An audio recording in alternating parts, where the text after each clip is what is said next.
I joined Pratham almost 15 years ago, and we had 150 preschool centers, Balwadis in Bombay, and we thought that was a very large-scale program at the time.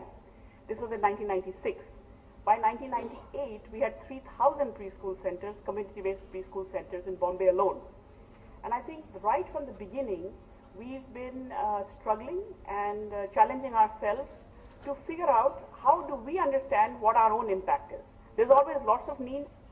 There are always a shortage of resources. I'm sure even loans that will be given are in limited supply.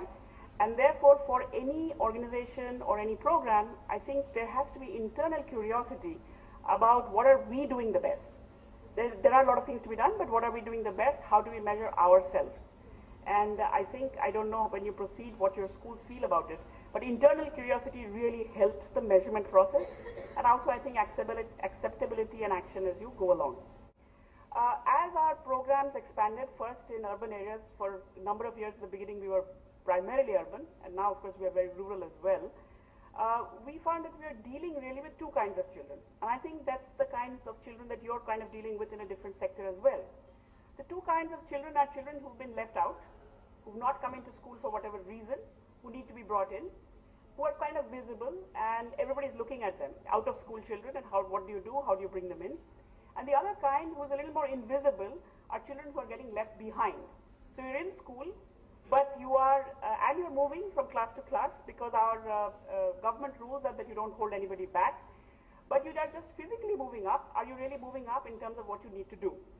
And when we were working, we worked both inside schools and in communities right from the beginning, and we continue to want to supplement what the government does, so we really set up our own schools as permanent places for children to go. As we were working on this, we found that the key to helping a child move forward was whether he actually is learning well or not. We find that if a child learns well, teachers like the child. If you're mainstreaming a large number of children into school and the child is doing well, those children are much more welcome. Parents like children who are doing well as well. So how do you get children to be visibly performing well so that A, they can then fuel themselves through, and B, parents and teachers can support them. If a child is in class 5 and cannot do very much in school, the tendency for everyone to run him down is very high. So you need visibility for the child as well as for everybody else. The next thing we noticed is acceleration is needed. So visibility of your learning is needed to prove to yourself and to prove to others around you that you're good, you can do it. And secondly, you need to accelerate. When you're 10 years old, and for whatever reason you've been left out or left behind, it's not sufficient that you learn to read a few lines. You have to be brought up to speed to deal with what is in our 5th standard curriculum. I think around 2000, we ourselves in Pratham, we were in several cities now and programs were quite large. We were quite frustrated by our own ability to make the kind of progress that we could see that our children needed. So just like I said, you're 10 years old, you need to be at 5th grade level. You don't need to be at 1st grade level. So what can we do to kind of move our kids along? If you just put on the slide 4, I think it is, right? We started experimenting with the basic thing is that if you can't read, it's very difficult for you to do anything else. So just reading is not the only thing, but it's the first point after which you can move on. And this is the simple tool we created originally to figure out our own instructional strategies. So can you read letters? Can you read words? Can you read a simple 4 lines connected text, which is at 1st grade level, and then there is the longer 2nd grade level text. And the reason we came up with this was we wanted to, on scale, figure out what you need to do to move kids from one level to the next. So originally this was really a tool for our own thinking about instructional strategy. And so if you can't read letters, what are the activities you need to do to move from here to there? What do you need to do to move from the next level, from the words to the text, and so on. But as we were using it, a whole accelerated learning technique emerged. And in our first pilot, I think we had 200,000 children, that every full-time Pratham person worked for a month or two with children to see, it's not just what activities do you do, but what are the levels at which you go, and how long does it take you to get there on scale. The simplicity was really important because we had a large number of people who were participating, and you needed the benchmarks very simply understood. If you show the next slide, this is what we did in our own classes, and this is what eventually a lot of government school teachers also used. You use the tool, there's a baseline, there's a mid, there's a final. You put your kids' names in the in the cells, and then your kids' names move up, and you take a look at this, it gives you an aggregate view of your class as well as the progress of your individual children. Now, a lot of side effects that we had not anticipated. One was that as we began to use the tool that you saw before, in communities and in schools, a lot of the adults began to really pay attention. And at that stage, I remember we did a few exercises just to figure out how well do we know our own children. We are a very crowded country, we have big families, we have big classrooms, so how well do you know individual children? In a study that MIT did with us, we actually asked parents in a part of the survey to, if you go back to the tool, just go back to the previous slide. So where do you think your kid is at? Your kid goes to school, he's in whatever grade, where is he at? Systematically, parents overestimated what their children could do. We did the same thing with teachers. In a different study that we've done with somebody at University of Oxford, we asked teachers in your class, in a class that has been running for 6 months, where do you think the kid is at? In this very simple way. Maybe the kids are way beyond this, but what do you think?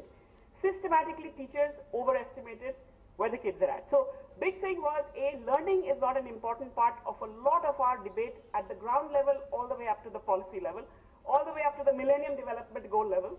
There is no learning goal for the world at large. These are all things that in India we want our children to do. There's nothing, Sarva Shiksha Abhiyan has a very broad, vague definition of learning. But more importantly, I think parents, when you engage with them on learning, say, I'm sending my children to tuition classes. I'm spending more money on children. So we have a very grounded, input-based approach to improving things.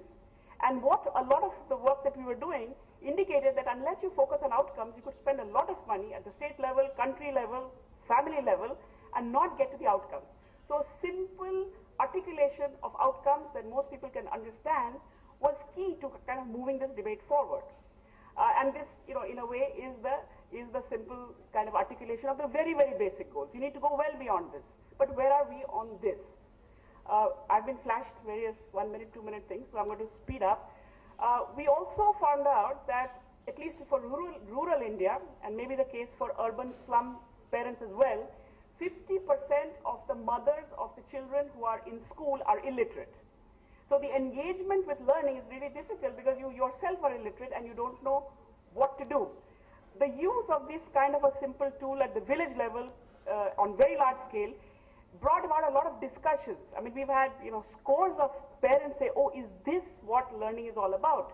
Because textbooks are too difficult for me to deal with. When I go to school, the teachers are, they're upper caste, higher caste, they're a different category from us.